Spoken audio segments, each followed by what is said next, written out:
First உள்ளே entry ஆகும்போது ஒரு ஹீரோயினாக என்ட்ரி ஆகிருக்கீங்கம்மா நீங்கள், ஓகேங்களா? அதுக்கப்புறம் கட் பண்ணால் நிறையா விஷயங்கள் அப்படியே போகுது, அடுத்து ஸ்பெஷல் நம்பர் பண்ணுற மாதிரி சில விஷயங்கள்லாம் வருது. அப்படிங்கும்போது என்னைக்காச்சும் ஒரு நாள் நம்ம அப்படியே அதே ட்ராக்லேயே போயிருந்துருக்கலாமேப்பா, இல்லை நம்ம எந்த இடத்துல இது மாறிடுச்சு அப்படிங்கிற மாதிரி என்னைக்கா சமாளிச்சு?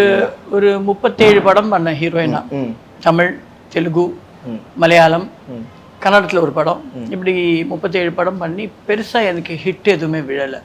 So I was a flop artist. எனக்கு அதுக்கப்புறம் வேலையே இல்லை. வேலையே இல்லாமல் ஒரு வருஷம் 1.5 வருஷம் இருந்தேன். அப்போது வந்த படம் தான் காளியா மர்தனம் சொல்லிட்டு, சாந்தி வில்லியம்ஸ் இருக்காங்க இல்லைங்க, அவங்க ஹஸ்பண்ட் கேமராமேன் வில்லியம்ஸ், அவர் தான் டைரக்டர் அண்ட் கேமராமேன் அந்த படத்துக்கு, எவர்ஷன் மூவிஸ்.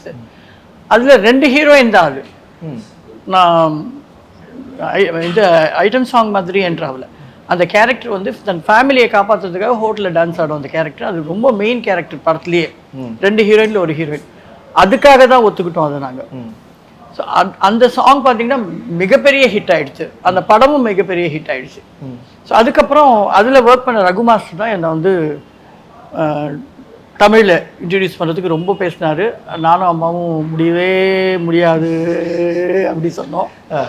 அவர் தான் சொன்னார், சினிமாவில் வரக்கூடாது, வந்துட்டால் ஏதாவது ஒரு வகையில் டாப் நிற்கணும். இது காமெடியாக இருக்கட்டும், ஹீரோயின் ஆகட்டும், ஐட்டம் சாங் பண்ணுறது எதுவாக இருந்தாலும், வில்லியாக இருக்கட்டும், எதுவாக இருந்தாலும் நாம் பெஸ்ட்டு அப்படின்னு காமிக்கணும்னா நம்ம ப்ரூவ் பண்ணணும். நீங்கள் தைரியமாக பண்ணுங்கன்னு சொல்லி அவர் எங்களை ஃபோர்ஸ் பண்ணி பண்ண வச்சார். பட் அதுக்கப்புறம் பார்த்தீங்கன்னா நான் இப்படி இருந்தேன்னா இப்படி ரேஸ் ஆகிட்டேன். Periyar Maniammai Institute of Science and Technology, Tanjavur. Civil engineering with specialization in GIS, remote sensing and more.